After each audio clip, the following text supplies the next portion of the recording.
নাকি ওকে মাথায় সিঁদুর পরিয়ে বিয়ে করবে, কিন্তু আমি নিজে দেখতে গেছি ওখানে ওরা নেই বড়বাবু। ওরা কারা? স্যার ওরা হলো ওই খালপাড়ের রাজু, কানকাটা পটল।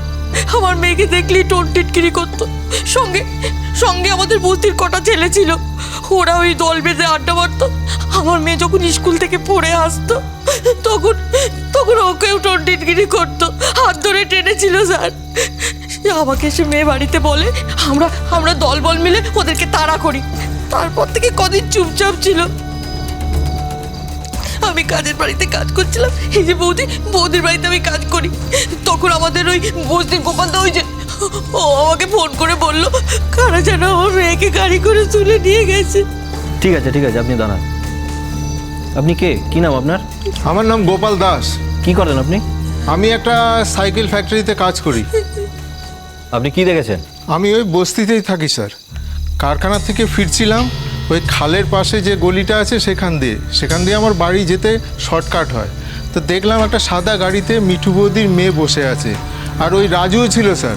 আর যে চালাচ্ছিল তার মুখটা আমি চিনি, কিন্তু নামে চিনি না। প্রথমে ভালো মতন দেখতে পাইনি, তবে আড়াআড়ি দেখে যেটা মনে হলো সেটা মিঠু বৌদিরই মেয়ে। তাই আমি সঙ্গে সঙ্গে মিঠু বৌদিকে ফোন করলাম। আর আমি ফোনে চেষ্টা করছিলাম, কিন্তু আমার মেয়েকে পাইনি। সঙ্গে সঙ্গে আপনার কাছে চলে এসেছি, দেখুন না স্যার। স্যার বলছিলাম যে মেয়েটি না লেখাপড়ায় খুব ভালো, আর ওর স্বভাব চরিত্র সব কিছুই খুব ভালো স্যার। মেয়েটা যখন গাড়িতে উঠেছিল তখন তো মুখে কোনো টু শব্দও করেনি। তার মানে আমাদের বুঝে নিতে হবে যে মেয়েটারও ষাট ছিল,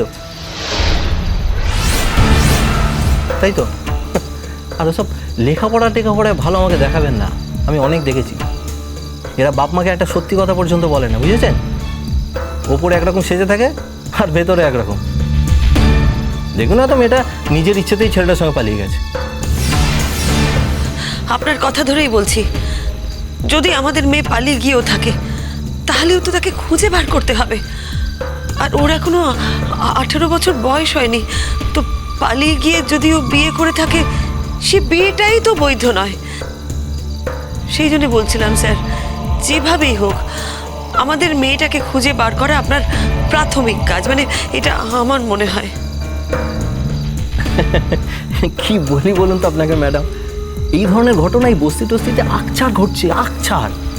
তারপর ধরুন আমরা ওই খুঁজে পেতে যদি নিয়েও আসি জোর করে, দেখা যাবে ওই মেয়েটির সঙ্গে ছেলেটির বিয়ে এই পরিবারের লোকজন দাঁড়িয়ে থেকে দিয়ে দিয়েছে, বুঝেছেন? তখন আর পুলিশকে জানানোর প্রয়োজনও মনে করে না। তার মানে আপনি কি বলতে চাইছেন? আপনি মেয়েটাকে খুঁজে বার করবেন না? আমি তো একবারও সে কথা বলিনি আপনাকে। না না, আপনি সে কথা হয়তো বলেননি, কিন্তু স্যার আপনার কথা শুনে মনে হচ্ছে যে আমাদের মেয়েটাকে খুঁজে বার করার কোনো দরকারই নেই। দেখুন স্যার, আমি ওকে ছোটবেলা থেকে চিনি, বলতে পারেন প্রায় জন্মাতে দেখেছি। আমাদের মেয়েটা খুব ভালো মেয়ে স্যার, ও একেবারে ওই রকম মেয়ে নয়। আরে বাবা, আমি তো সে কথাই বলছি। এরা আপনাদেরকে ভড়কি দেয়, আপনারা বুঝবেনও না এরা আসলে কি। স্যার ও আমার মেয়ের মতন, আমি কিন্তু ওর মায়ের মতন হই।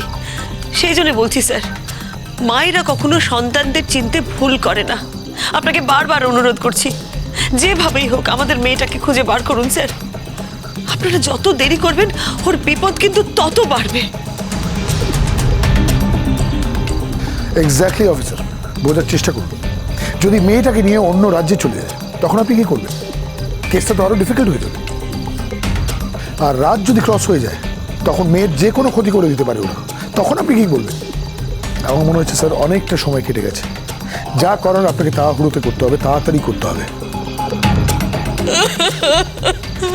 মিঠুদি চুপ করো, এইভাবে কান্নাকাটি করো না, চুপ করো। আরে কি মুশকিল, আপনি এখানে এরকম দাঁড়িয়ে দাঁড়িয়ে কাঁদবেন? আমাদেরকে আমাদের মতো করে কাজটা করতে দিন। আর আপনারা এখানে দাঁড়িয়ে দাঁড়িয়ে কি দেখছেন? এত ভিড় কেন এখানে? আমাদেরকে ডায়েরিটা নিতে হবে। কে আছে ওদেরকে সরা। বাড়ি আন ঘরের ভেতর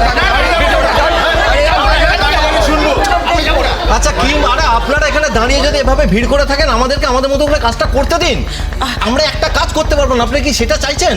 আমাদের মেয়ে হারিয়ে গেছে আর আপনি আমি বলছি কি, শুনুন না, আমি হাত জোর করছি আপনাদের কাছে, আপনারা এখানে ভিড় করবেন না, আপনারা বাইরে যান। আমরা আছি তো, আমরা তো এসছি আমাদের মেয়েকে যাতে খুঁজে পাওয়া যায় সেই জন্য দেখছি। যান একটু সবাই বাইরে যান। এটা থানা তো নাকি? যান মিঠুদি, তুমি এখানে থাকো। আমার মনে হয় আমি একটু পাগলামো করে ফেলেছি অনিন্দদা। আমি সরি, আমি বেড়াতে যাওয়ার প্রোগ্রামটা ড্রপ করছি তোমাকে। না আর এটা- প্লিজ প্লিজ প্লিজ,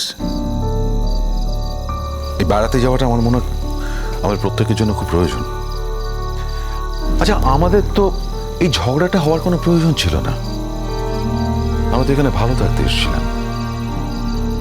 আমার মনে হয় কোনো কারণে কোনো চাপের মধ্যে আমাদের টেম্পারমেন্টটা আমরা ঠিক রাখতে পারছি না।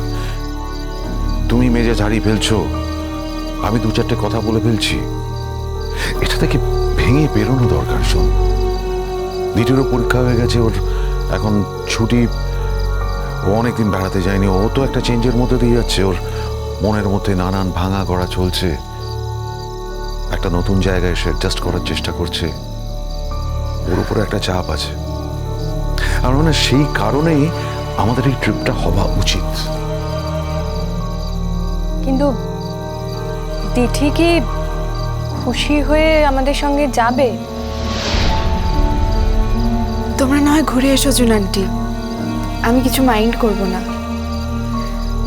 সেই কটা দিন না হয় আমি বাড়িতে গিয়ে থাকি। ও কি বলছে অনিন্দদা?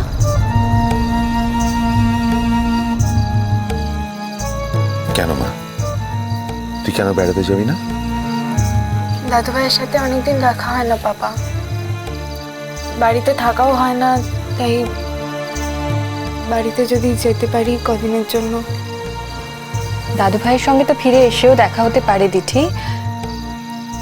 আর তোমার দাদু ভাইয়ের জন্য মন কেমন করছে, না মার জন্য আসলে মন কেমন করছে? বাড়িতেই যেতে ইচ্ছে করছে জুন আন্টি। কিন্তু এর মধ্যে তো উপায় হবে না। তুমি কবে যাবে ভাবছো বলো? না আমি সেই জন্যই বলছি যে তোমরা ঘুরে এসো, আমি একটু বাড়িতে গিয়ে থাকি। তা কখনো হয়? তোকে ছেড়ে আমি কখনো বেড়াতে যেতে পারি? এর আগে প্রতি বছর তুই বেড়াতে গেছিস, শুধু এই বছরটা সব গন্ডগোল হয়ে গেল, কোথাও যাওয়া হয়নি। আগে তো অনেক কিছুই হতো পাপা, এই এক বছরের বাড়িতে তো কিছুই হয়নি। তুমি কি আমাকে মিন করে বললে? না না জুন আন্টি, আমি একদম তোমাকে মিন করিনি, বিশ্বাস করো প্লিজ, আমাকে ভুল বুঝো না। আমি জাস্ট বাড়ির কথাটা বলতে গিয়েই বলেছি, আর কিচ্ছু না। তুমি তো জানো বাড়িতে বেড়াতে যাওয়া হতো, আর তুমি তো গেছো একবার আমাদের সাথে। আমি জাস্ট সেই কথাটাই বলতে চেয়েছি জুন আন্টি। তুমি এর মধ্যে নিজেকে কেন টানছো বলো? কি জানি, আমার আজকাল সব কিছুতেই তাই মনে হয়। আমার মনে হয় তোমাদের প্রত্যেকটা না হওয়ার জন্য আমি বোধহয় দায়ী। জুন, সবসময় তোমার মনে হওয়াটা ঠিক নাও হতে পারে। আর দিদি, তুই যদি বাড়ি যেতে চাস, আমি কালকে অফিস যাওয়ার সময় তোকে বাড়িতে ড্রপ করে দেবো। তো যদি ওখানে থাকতে ইচ্ছে হয় থেকে যাবি, আর যদি মনে হয় আমার সঙ্গে চলে আসবি, অফিস ফেরত আমি তোকে পিক আপ করে নেবো। তুমি কালকে আবার ও বাড়ি যাবে? আমি কি তাই বললাম? অফিস যাওয়ার সময় বাড়ির বাইরে ওকে ড্রপ করব, আসার সময় বাড়ির বাইরে থেকে ওকে পিক আপ করবো, সিম্পল। তাছাড়া বোকানো তো আছে। এতদিন তো বুকান ছিল, একদিন না হয় দিদার কাছে আরেকবার থাক। এতদিন তো দিদার কাছেই থাকতো তুমি যখন বাইরে যেত। দেখো, তুমিই তো বলেছো দিদি বুকানকে ভালো ম্যানেজ করতে পারছে না। আর তাছাড়া দিদির দিকটা আমাদের একটু ভাবা দরকার। এতদিন ওই বাড়ি ছেড়ে আছে, পরীক্ষা চলছিল, ওর উপর দিয়ে একটা চাপ গেছে। এখন যদি ওর ইচ্ছে হয় ও বাড়িতে যাবে, আমি তোকে ও বাড়িতে নিয়ে যাব। বাবা, আমি না হয় পরে যাব, থাক। না, তুই আমাদের সঙ্গে বেড়াতে যাবি। আমার কিন্তু মন খারাপ করতো না বাবা, তোমরা ঘুরে আসতে পারতে, আমি থাকতাম বাড়িতে। আমি তোকে ছাড়া কখনো বেড়াতে গেছি আজ অব্দি? তোর একটা পরীক্ষা চলেছে, তোর উপর দিয়ে একটা চাপ গেছে, এরপরে হয়তো তুই আর সময় পাবি না, হয়তো ফিরে এসে ফাইনাল পরীক্ষার জন্য তোকে প্রিপেয়ার করতে হবে, তারপরে আরো কম্পিটিটিভ এক্সাম আছে, তার প্রিপারেশন আছে, তোর ক্যারিয়ারের ব্যাপার আছে, হয়তো এরপরে তোর সঙ্গে আমার আর কখনো কোথাও যাওয়া হবে না। Maybe this is the last trip together. আমি অন্তত এই ট্রিপটা মিস করতে চাই না। আমি চাই তুই আমার সঙ্গে এই ট্রিপে যাস। ওকে? আর কালকে অফিস যাওয়ার সময় আমি তোকে বাড়িতে ড্রপ করে দেবো, কেমন?